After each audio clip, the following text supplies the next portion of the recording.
For 60 years he was simply there. Reliable, brilliant, and utterly impossible to imagine the landscape of cinema without. Michael Caine showed up in more great films across more decades than almost any actor in the history of the medium, and did it with a consistency and a craft that made it look effortless. Then recently something shifted.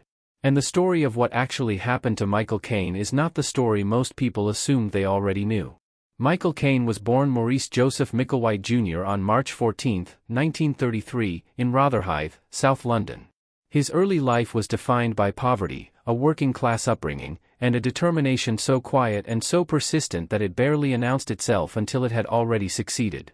He served in the Korean War, came home, and spent years struggling through small roles before Zulu in 1964 announced an arrival that the film world would spend the next 6 decades being grateful for. Alfie followed in 1966. Then The Italian Job. Then a career so vast and so varied that summarizing it feels almost impolite. 2 Academy Awards. A knighthood. Over 160 film appearances. Sir Michael Caine became not just a great actor but a permanent and irreplaceable piece of the cultural furniture of British and American cinema simultaneously.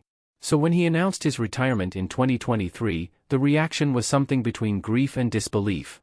But here is what most people assumed and what the actual truth corrects. The assumption was that ill health had forced his hand. That the man who had given everything to cinema for 60 years was stepping back because his body had finally demanded it.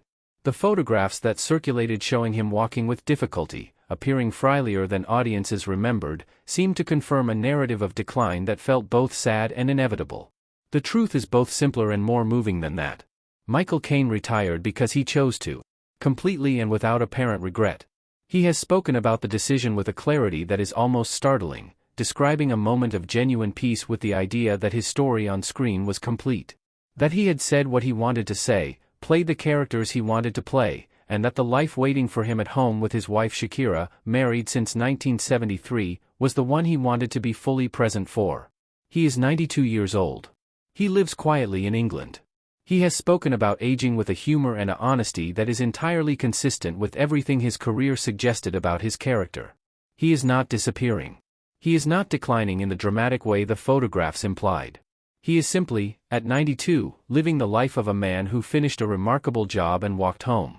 What happened to Michael Caine is not sad. It is not shocking.